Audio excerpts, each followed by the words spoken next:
সম্মানিত হাজিরিন, ওই কঠিন মুসিবতের দিনে, কিয়ামতের দিনে ভাই ভাইকে চিনবে না, বোন বোনকে চিনবে না, দেখা মাত্রই দৌড় দেবে, দেখা মাত্রই ছেড়ে দৌড় দেবে। আর আল্লাহ পাক বলেছেন দুনিয়াটা একটা হচ্ছে খেল তামাশা, মায়াজা, ধোঁকাবাজি ছাড়া আর কিচ্ছু না। এত কষ্ট করে সংসারের জন্য করছি, অথচ সেই মা সেই সন্তান দেখা মাত্রই দৌড় দেবে। ইয়াউমা ইয়াফিরুল, ফিররুল শব্দের শাব্দিক অর্থই হচ্ছে দেখা মাত্রই কোমর খুলে দৌড় দেবে, মাজা তুলে দৌড় দেবে, দেখা মাত্রই দৌড়, কোনো কথা নাই। পরিচয় দেবে না, বলবে মা আপনি তো আমার মা ছিলেন দুনিয়ার জমিনে, একটু সাহায্য আমাকে করেন। বলে কোথাকার কে, দুনিয়াতে তো আমার বিয়েই হয়নি, সন্তান কোথা থেকে আসবে? কঠিন মুসিবতের দিন। ওই দিন শুধুমাত্র নবী আমাদেরকে বাঁচাবে, তাছাড়া কেউ বাঁচাবে না। ওই নবীর আদর্শ রেখে আমরা অনেক দূরে, ঠিক কিনা বলেন? অনেক দূরে আমরা চলে আছি। এজন্য রসুলের আদর্শ আমাদের প্রতিটা জীবনে, প্রতিটা মানুষের লাইফে সেট করা দরকার, মানা দরকার। আমাদের প্রতিটা কাজ হবে কোরআন অনুযায়ী, প্রতিটা কাজ হবে রসুলের সুন্নাহ অনুযায়ী, ঠিক কিনা বলেন? সুন্নাহ অনুযায়ী আমাদের কাজগুলো হওয়া দরকার। সম্মানিত হাজিরিন, আল্লাহ পাক রব্বুল আলামিন দুনিয়াতে আমাদেরকে পাঠিয়েছেন অল্প কিছু সময়ের জন্য। কত সময়ের জন্য? অল্প কিছু সময়ের জন্য। আমাদের দুনিয়ার 50,000 বছরের সমান হবে আখেরাতে মাত্র কয়েক সেকেন্ড, একদিন। এই যে মশা চেনেন আপনারা? মশা সর্বোচ্চ তার হায়াত বা সে বেঁচে থাকতে পারে 2.5 থেকে 3 দিন। কয়দিন? 2.5 থেকে 3 দিন। এই 2.5 থেকে 3 দিন ওনাদের জন্য, এই মশার জন্য অনেক অনেক অনেক বেশি একটা হায়াত মনে হয়। আপনার আমার কাছে 2.5 থেকে 3 দিন কোন হায়াত হলো, কোন জীবন হলো এটা? কিন্তু ওদের কাছে এটা অনেক বিশাল, অনেক বেশি। আমাদের কাছেও এই যে 60 থেকে 70 বছর অনেকে আমরা বেঁচে থাকি, বা সর্বোচ্চ এরকম অ্যাভারেজ গড় থেকে দেখা যায় যে 58 থেকে 60 বছর একটা মানুষ অ্যাভারেজ গড়ে বাঁচে। এটা আমাদের কাছে অনেক বেশি মনে হয়, কিন্তু এর তুলনায় কিয়ামত, আখেরাত অনেক অনেক গুণে বেশি বড়। তো সামান্য এই কয়েকটা দিনের জন্য, কয়েকটা বছরের জন্য আখেরাতের জীবনকে ভুলে যাওয়া, এটা আমাদের জন্য কি বোকামি নয়? অনেক বড় বোকামি। এজন্য আমাদেরকে ফিরে আসতে হবে। রমাদান মাস, রোজার মাস, আল্লাহ রসুল বলেছেন রমাদান মাস পেল অথচ নিজের গুনাহগুলো সে মাফ করে নিতে পারল না, তার ইহকাল ধ্বংস, তার পরকাল ধ্বংস।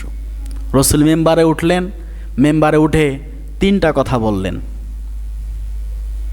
3টা কথা তিনি বললেন, আমিন আমিন আমিন, 3বার কথা বললেন। সাহাবীরা প্রশ্ন করি, ইয়া রাসূলুল্লাহ, হাবিব আল্লাহ, আপনি তো কখনোই মেম্বারে ওঠার সময় এভাবে বলেন না, আজকে কেন বললেন? 3বার আমিন কেন বললেন?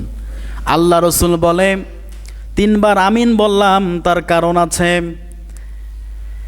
আল্লাহ রসুল বলে, সাহাবীরা, মাত্রই জিবরাইল আমার কাছে এসেছিল। যখন জিবরাইল আলাইহিসসালাতু ওয়াসসালাম আমার কানে কানে বলে, ও নবী, আপনার নাম শুনলো, নাম শোনার পরেও যারা সাল্লাল্লাহু আলাইহি ওয়াসাল্লাম বলল না, দরুদ পেশ করলো না, তাদের নাক ধুলোই মলিন হয়ে যাক। মানে তারা ধ্বংস, লাঞ্ছিত, তারা ইহকালে ধ্বংস, পরকালে ধ্বংস। ও সাহাবীরা, আমি বললাম আমিন। 2 নাম্বারে আমাকে বলা হলো, ও নবী, দুনিয়ার জমিনে মা বাবা পেল, মা বাবার খেদমত করে জান্নাত কামাই করতে পারল না, ওর ইহকাল ধ্বংস, পরকাল ধ্বংস। আমি বললাম আমিন। 3 নাম্বারে আমিন বললাম এই কারণে, যখন আল্লাহ পাক রব্বুল আলামিন জিবরাইলকে আমার কাছে পাঠিয়ে দিলেন, 3 নাম্বারে আমিন বলার কারণ হচ্ছে এই সিয়ামের মাস পেল, রোজার মাস পেল, রোজার মাস পুরোটা পাওয়ার পরেও নিজের জীবনের গোনাগুলো মাফ করে নিতে পারল না, ওর ইহকালও ধ্বংস, পরকালও ধ্বংস। আমি মুহাম্মদুর রাসূলুল্লাহ বলেছি আমিন, আমিন বলেছি আমি। তাহলে এখান থেকে আমাদের শিক্ষা আছে না? বলেন, শিক্ষা আছে যে রমাদান মাস পাচ্ছি, এই রমাদান মাসে আমাদের তামাম জীবনের গোনাগুলো আমাদেরকে মাফ করিয়ে নিতে হবে। শয়তান আমাদের বারবার কুমন্ত্রণা দেয়, শুধু ফসলায়, করিস না এসব, এসব করে কী লাভ হবে, কাজে মনোযোগ দে, কি করবি ইবাদত করে, কি করবি তারাবি পড়ে, কি করবি নামাজ আদায় করে, কি হবে রোজা রেখে। এরকম আমাদের বারবার শুধু কুমন্ত্রণা দেয়। এই শয়তানের ধোঁকা থেকে বাঁচার জন্য সব সময়ের জন্য বলবেন আউযু বিল্লাহি মিনাশ শাইতানির রাজিম। এটা সব সময়ের জন্য বলবেন। কিসে বলবেন? মনে মনে সব সময়ের জন্য বলবেন। শয়তানের ধোঁকা থেকে আল্লাহ পাক রব্বুল আলামিন দেখবেন আপনাকে আমাকে হেফাজত করবে। এই আমলটা করবেন সবসময় ইনশাআল্লাহ। যখনই মনের মধ্যে দেখবেন ইবাদত নিয়ে উদাসীনতা চলে আসছে, ইবাদত নিয়ে এতটা হচ্ছে না, আমরা বিপদে চলে যাচ্ছি, খারাপ রাস্তায় চলে যাচ্ছি, পাপ কাজে লিপ্ত হতে যাচ্ছি, ওই সময় মনে মনে সব সময়ের জন্য বলবেন আউযু বিল্লাহি মিনাশ শাইতানির রাজিম।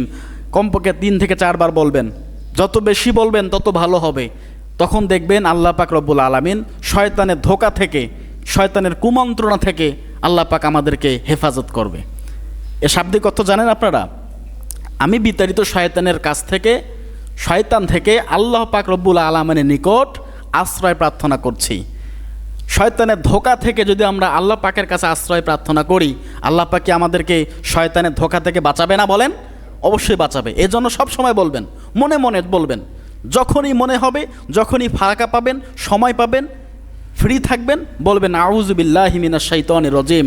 তাহলে দেখবেন শয়তান আপনাকে আর ধোঁকা দিতে পারবে না।